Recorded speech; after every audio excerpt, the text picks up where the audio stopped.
Maya Brooks sat in the back corner of the huge meeting room. Her hands rested on her knees as she watched the alien leaders argue about what to do with humans. The room was filled with beings from across the galaxy. Some looked like walking crystals. Others moved like liquid metal. A few had tentacles instead of arms. Maya wore her blue uniform with the gold stripes that showed she was a lieutenant commander in the human space navy. But none of the aliens seemed to care about her rank. They barely looked at her at all. The crystal being named Kexter stood up. He was 10 feet tall, and his body sparkled under the bright lights. When he spoke, a machine changed his words into English. "The humans have been with us for 6 months now," Kexter said. His voice sounded like breaking glass. "What have they done to help us fight the Void Swarm?" "Nothing. They sit quiet. They watch. They eat our food and use our fuel." Maya did not move. She did not speak. She just listened and watched, like she had been doing for 3 months. 3 long months of sitting in these meetings, while aliens talked about humans like they were not even in the room. The liquid metal being called. Flux rippled as it agreed. "Their weapons are old. Their ships are slow. When the Void Swarm attacks our worlds, what do the humans do? They hide behind our fleets." Admiral Jake Harrison sat next to Maya. He was a big man with gray hair and old scars on his hands from his years as a pilot. Maya could see him getting angry. His jaw was tight and his fists were closed. But when he started to stand up, Maya put her hand on his arm. She shook her head just a little. "Not yet." Harrison looked at her with confused eyes, but he sat back down. The meeting went on for 2 more hours. Every alien leader had something bad to say about humans. They said humans were weak. They said humans were stupid. They said humans were taking up space that real warriors could use. Maya listened to every word. She watched every face, even the ones that did not look like human faces. She noticed who agreed with whom. She saw who looked uncomfortable when others spoke. She remembered everything. The tentacle creature named Rithus spoke last. "I think we should vote. Do we keep the humans in our alliance or do we send them away?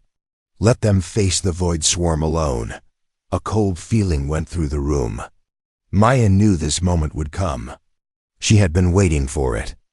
"We will vote tomorrow," said the leader of the council, a floating ball of energy called Prime Nexus.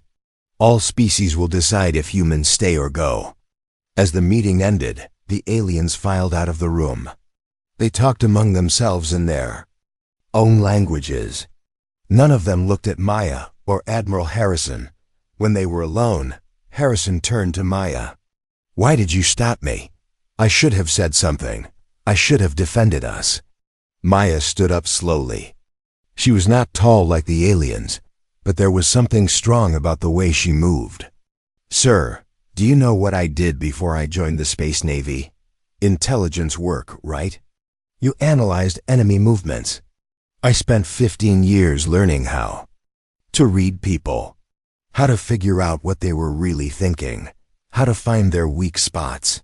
Maya picked up her datapad and walked toward the door. "These aliens think they know everything about war. They think they're big guns and energy. Shields make them better than us, don't they?" Maya stopped at the door and looked back at Harrison. "Sir, have you ever played poker?" Harrison nodded. "A little. The best poker players are not the ones who talk the most.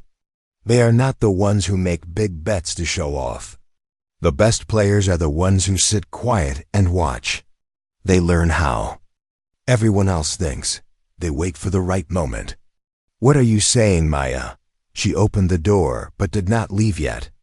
"I am saying that for 3 months, I have been playing the longest poker game of my life. And tomorrow, when they vote to kick us out, they are going to learn something important about humans." "What's that?" Maya smiled for the first time in weeks. It was not a happy smile. It was the smile of someone who knew a secret that would change everything. "They are going to learn that when humans are quiet, it does not mean we are weak. It means we are thinking. And when we finish thinking, we act. Harrison followed her out into the hallway. The walls were covered with pictures of great battles between the Alliance and the Void Swarm, ships exploding in space, planets being consumed by dark energy, warriors from a dozen worlds fighting together. Maya, what have you been doing in these meetings? Really? She stopped walking and looked at one of the pictures. It showed a massive battle above a red planet. Alliance ships in formation, firing everything they had at a cloud of black ships that seemed to eat light itself. I have been watching the Void Swarm, sir. Not just the battles they show us here. All of them. Every attack, every retreat. Every time they hit our worlds, and every time they pull back. And? Maya touched the picture with one finger. And I think I know something that none of these smart aliens have figured out. What? She turned to face him. Her eyes were bright with an idea that had been growing in her mind for weeks. I think the Void Swarm is not trying to destroy the Alliance.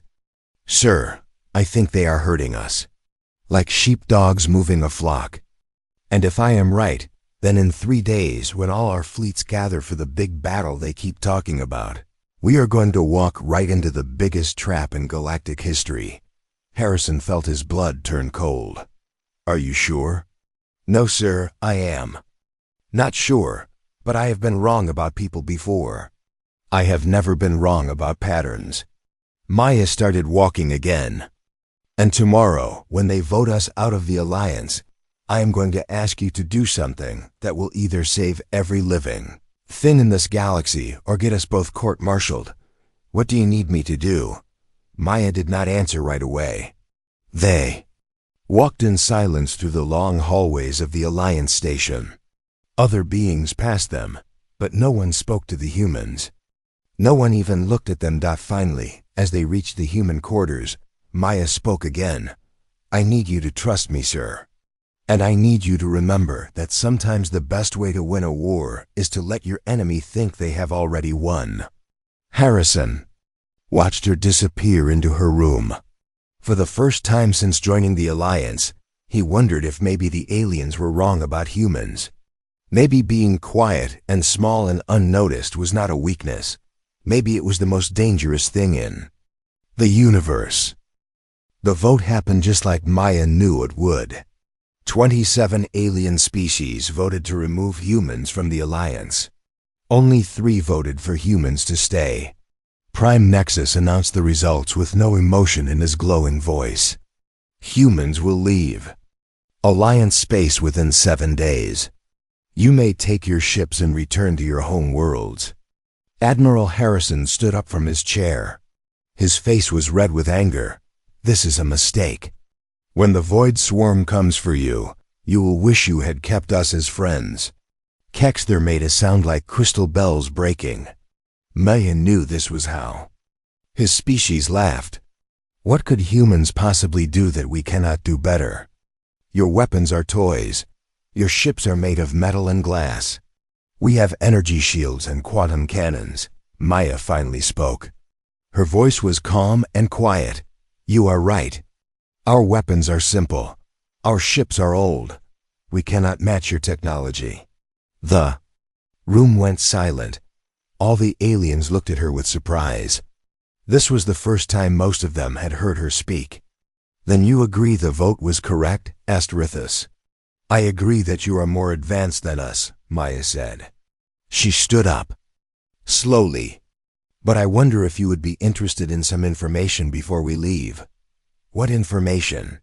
Prime Nexus asked. Maya pulled out her datapad. Information about the Void Swarm's next attack. Information about where they will strike and when. The aliens looked at each other. Flux rippled with interest. You have intelligence about swarm movements? I have been tracking them for 3 months. While you were debating whether humans deserve to stay, I was doing what humans do best. Which is what? Kexter asked. We watch, we learn. We see patterns that others miss. Maya touched her datapad and a hologram appeared above the table. It showed a map of the galaxy with red dots marking Void Swarm attacks. The aliens leaned forward to look. Even though they had voted humans out, they wanted to know about the enemy. These red dots show every swarm attack in the last year, Maya explained. Look at them carefully. Do you see anything strange? Rithus waved his tentacles over the hologram. They attack our outer colonies first, then move toward our core worlds. This is normal strategy. Look closer, Maya said. She touched the pad again, and lines appeared connecting the dots. They are not just attacking randomly. They are pushing you. Pushing us? Prime Nexus asked. Every attack forces your fleets to move. When they hit your mining worlds, you send ships to defend them. When they attack your trade routes, you move more ships to protect them. Look at where your fleets are now compared to 6 months ago. Maya changed the hologram to show Alliance fleet positions. The aliens stared in shock. All their ships had been moved toward one area of space. The Nexus sector, Flux whispered. Yes. Every battle you have won, every time you drove them back, you moved closer to this one area. They are not running from you. They are leading you. Kexther's crystal body flashed with angry light. Impossible. We have won every major battle. We have destroyed hundreds of their ships. Have you? Maya asked. Or have they let you win just enough to keep you moving in the direction they want? She showed them another image. This one tracked how many swarm ships were destroyed in each battle versus how many Alliance ships were lost. In every fight, they lose more ships than you do, but they always retreat in the same direction, always toward the Nexus sector. Why would they keep going to the same place if they were really running away? The room was very quiet now. Maya could see the aliens thinking about what she had said. What do you think they are planning? Harrison asked. Maya looked at each alien leader before she answered. I think they are gathering all Alliance fleets in one place for a reason. I think the Nexus sector is a trap. Even if you are right, said Prime Nexus, what can we do? Our fleets are already moving toward that sector. The swarm is pushing deeper into our space every day. You could listen to what else I have learned, Maya said. You have more information? Rithus asked. Maya nodded. I have been doing more than just tracking swarm movements. I have been studying something else, something I think you have missed. She changed a hologram again. This time it showed deep space, far from any Alliance worlds. 3 days ago, our long-range sensors picked up something in the dark nebula. Something big. The dark nebula is empty space, Kexther said. Nothing can survive in those energy storms. That is what everyone thinks, but human sensors work differently than yours. We use older technology, simpler technology. And sometimes, simple tools can see things that advanced tools miss. Maya showed them a fuzzy image from the nebula. It was hard to see clearly, but there was definitely something there, something huge. What is it? Flux asked. I think it is their real base, their command center. While they have been pushing your fleets toward the Nexus sector, their leaders have been hiding in the one place no one would look. This is just a theory, Prime Nexus said. You have no proof. You are right, I have no proof. But I have 30 years of intelligence training telling me that when an enemy wants you to go somewhere, you should ask why. Admiral Harrison looked at the alien leaders. What if she is right? What if your fleets are walking into a trap? Kexther turned away from the hologram. It does not matter. Humans are no longer part of this alliance. This is not your concern. But it could be your extinction, Maya said quietly. The aliens looked at her again. There was something in her voice that made them listen. If I am right, and you send all your fleets to the Nexus sector, the swarm will destroy them all at once. Every ship, every warrior, every world will be left defenseless. And what do you suggest we do? Prime Nexus asked. Maya smiled the same cold smile she had shown Harrison the day before. I suggest you remember that sometimes the species you think are weakest might be the ones who can save you. You want to help us? Rithus asked with surprise. No, Maya said. I want to save the galaxy. And if that means working with people who just voted us out of their alliance, then that is what humans will do. She closed her datapad and started walking toward the door, but we will do it our way, with our simple weapons and our old ships and our primitive technology. Harrison followed her. At the door, Maya turned back one more time. The Nexus sector battle will happen in 4 days. If you want to know what humans plan to do about it, you can find us in our quarters, but you should decide quickly. Why? Prime Nexus asked. Because in 4 days, you will learn that the most dangerous thing in the universe is not the species with the biggest guns. It is the species that thinks differently than everyone else. The door closed behind them, leaving the aliens alone with Maya's words and the terrible feeling that maybe they had made a very big mistake. 2 hours after Maya left the meeting room, Prime Nexus came to the human quarters. The floating ball of energy looked different now. Less bright, less sure of himself.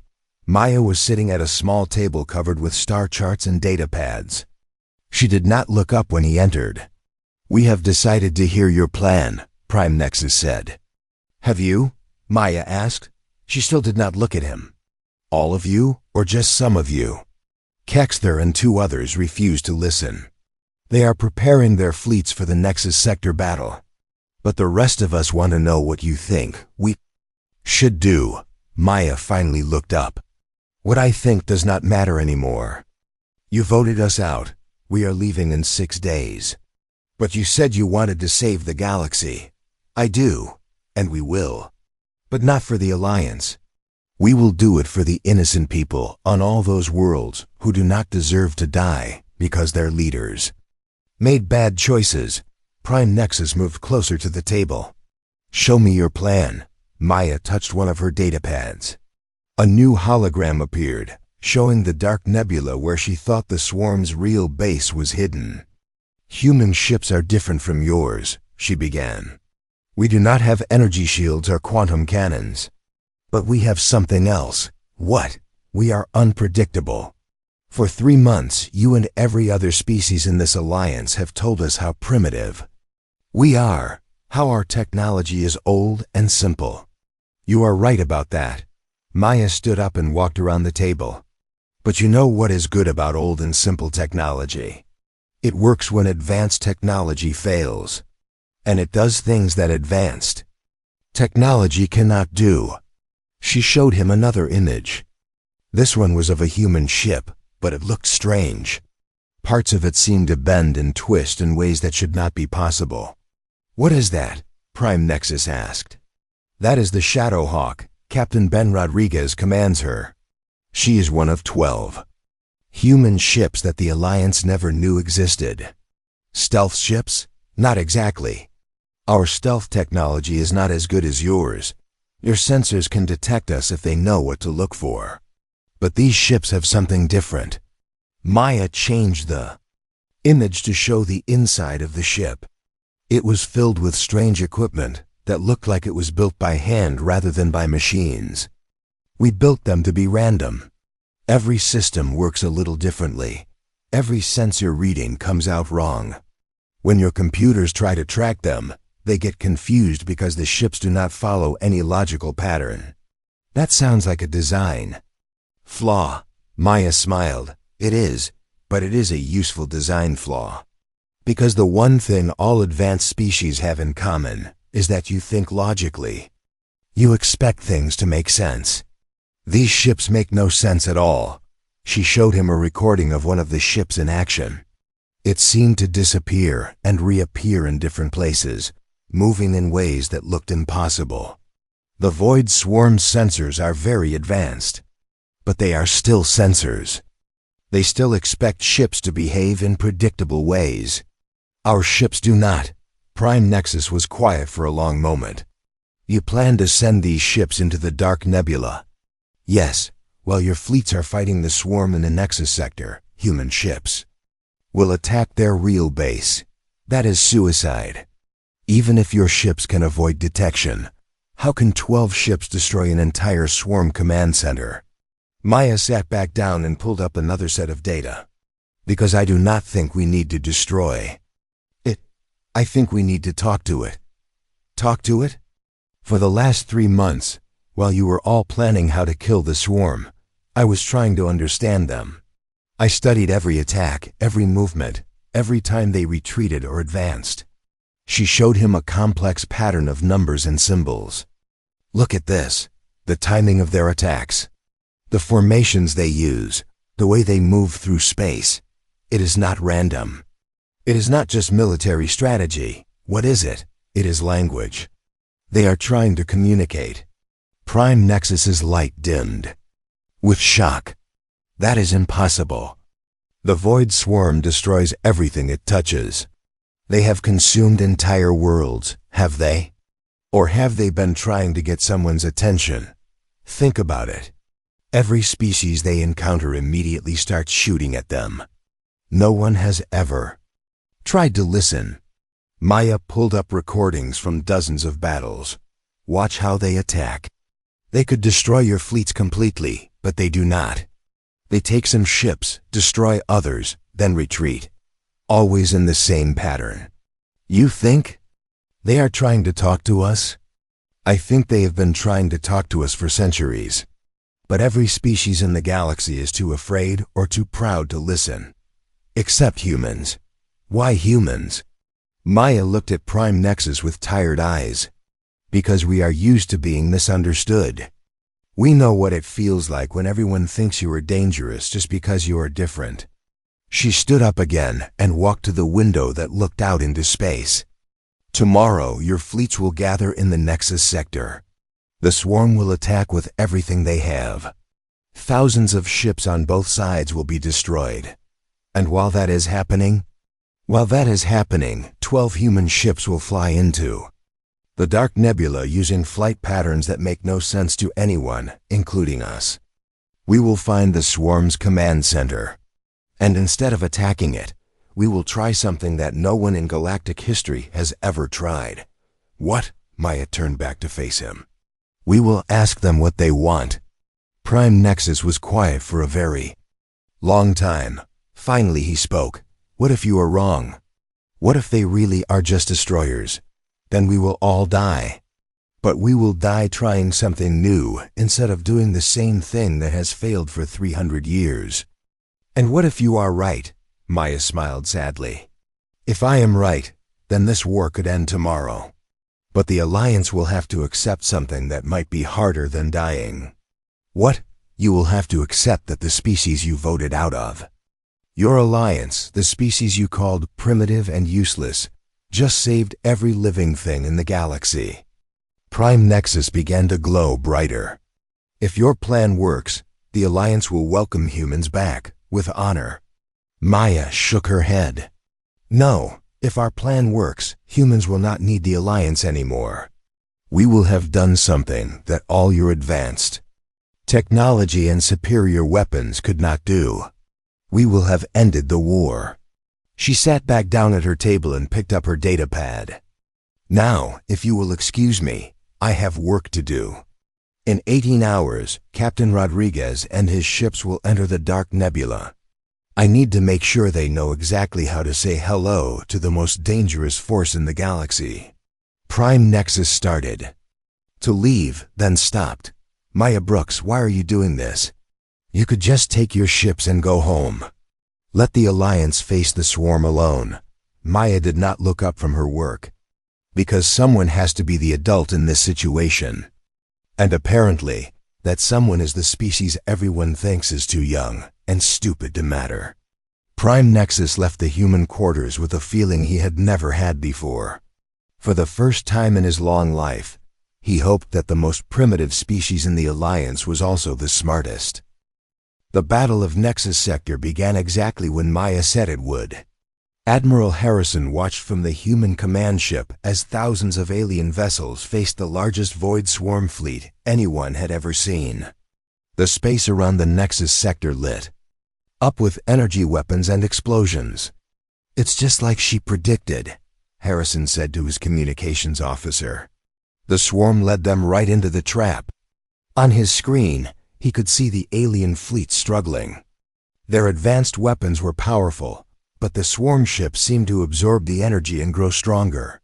For every swarm ship destroyed, 2 more appeared from the dark edges of space. "Sir, we're getting emergency calls from the Alliance fleets," the communications officer reported. "They're asking for human reinforcements." Harrison looked at the tactical display. The alien fleets were losing badly. Ships were being destroyed or captured by the swarm at an alarming rate. "Tell them we're dealing with our own situation." "What situation, sir?" Harrison smiled grimly. "Tell them we're trying to end this war." 3 star systems away, Captain." Ben Rodriguez guided the Shadowhawk through the dark nebula. The electromagnetic storms that filled the nebula would have destroyed most ships, but the Shadowhawk had been built for impossible missions. "Navigation is completely blind, Captain," his pilot reported. "The storms are scrambling all our sensors." "Good," Rodriguez replied. "If we can't see anything, then nothing can see us either." Maya Brooke stood beside him on the bridge, watching the swirling darkness outside. She had spent the last 6 hours reviewing everything she knew about Void Swarm communication patterns. Now it was time to find out if she was right. "There," she pointed to a faint glow in the distance. "That's not a natural phenomena." Rodriguez ordered the ship toward the light. As they got closer, they could see what was hidden in the heart of the nebula. A massive structure, part machine and part living organism, pulsed with dark energy. It was the size of a small moon. "My God," whispered the pilot. "What is that thing?" Maya stared at the swarm command center. It was beautiful, in a terrifying way. Organic curves mixed with geometric patterns. Energy flowed through channels that looked like blood vessels. And everywhere, smaller swarm ships moved in perfect harmony around it. "That's what we came to find," Maya said. "Open a channel on all frequencies." "Ma'am?" Rodriguez looked confused. "We're going to talk to them." Maya had spent days preparing for this moment. She had studied the mathematical patterns in swarm movements. She had analyzed the timing of their attacks. She had found the rhythm that she believed was their language. Instead of words, she broadcast pure mathematics, prime numbers, Fibonacci sequences, harmonic progressions. The same pattern she had seen in the way the swarm moved through space. For several minutes, nothing happened. The swarm ships continued their patrol around the command center.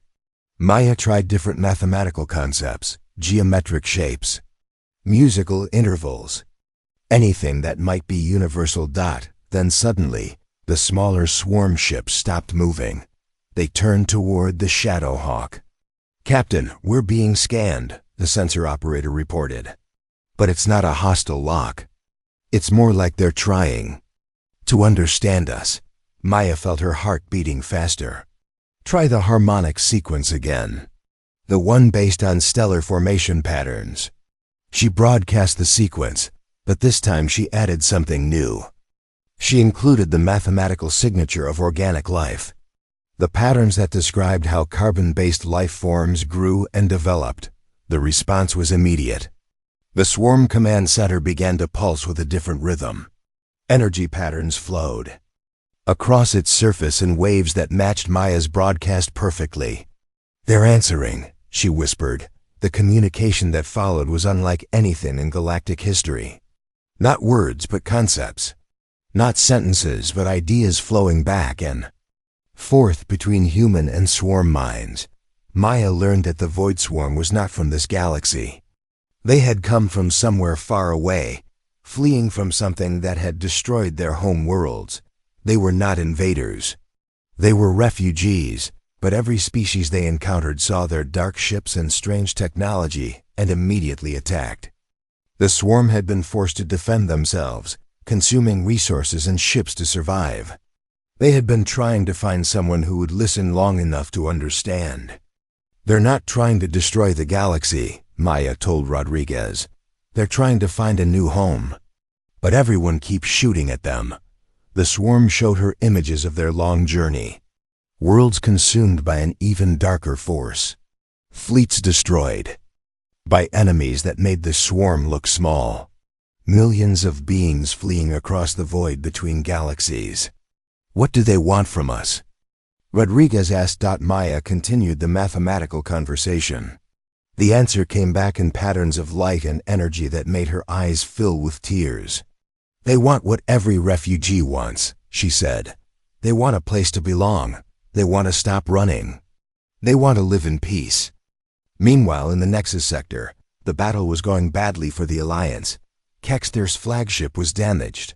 Flux's squadron was trapped by swarm ships. It looked like the Alliance fleets would be completely destroyed. Then something impossible happened. The swarm ships suddenly stopped attacking. They began to retreat, moving away from the Alliance fleets in perfect order.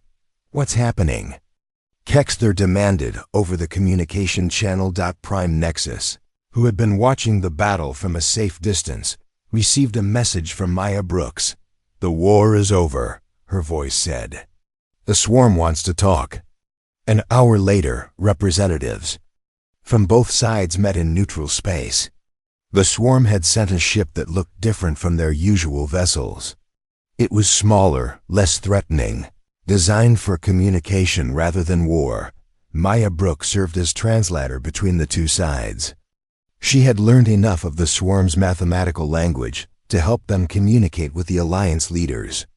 They offer a treaty, Maya explained to the assembled alien leaders. They will stop all hostile actions. They will return captured ships and prisoners. In exchange, they want permission to settle in the Outer Rim territories, empty space that no one is using. Kexter's crystal form flashed with anger. Why should we trust them? They have killed thousands of our people. The swarm representative responded with a pattern of lights that Maya translated. They say they killed people who were trying to kill them. They ask how many swarm beings the Alliance has destroyed. They say the killing can stop today if both sides choose peace. The negotiations took 3 days. In the end, the Alliance agreed to the swarm's request. The refugees would be allowed to settle in the Outer Rim. They would share their technology in exchange for resources and protection. The war that had lasted for centuries was over. When the treaty was signed, Prime Nexus approached Maya. You were right about everything. The swarm's strategy, their real intentions, the location of their command center. How did you know? Maya looked out at the stars where swarm and Alliance ships now flew together in peace. I knew because I spent 3 months listening instead of talking. I learned that sometimes the most dangerous thing you can do is assume you understand your enemy. The Alliance owes you a great debt, Prime Nexus said. We would like to offer humans full membership again, with honors and privileges. Maya shook her head. Thank you, but humans have a different plan now. What plan? Maya smiled. We're going to help the swarm build their new homes. We're going to learn their technology. And we're going to make sure that the next time refugees come to this galaxy, someone will be ready to listen to them. She walked away, leaving the alien leaders to think about what they had learned. They had discovered that the quiet species they had dismissed as primitive was actually the most advanced of all. Not in technology, but in wisdom. The humans had ended the war not with superior weapons, but with something far more powerful. They had ended it with understanding. In the months that followed, human and swarm colonies grew side by side in the Outer Rim. The two species learned from each other, creating new technologies and new forms of art. The galaxy was at peace for the first time in centuries. And Maya Brooks, the woman who had changed everything by choosing to listen instead of speak, continued her work as humanity's first ambassador to the unknown. Because she had learned that in a universe full of noise, sometimes the most important voice is the one that chooses silence until it has something worth saying.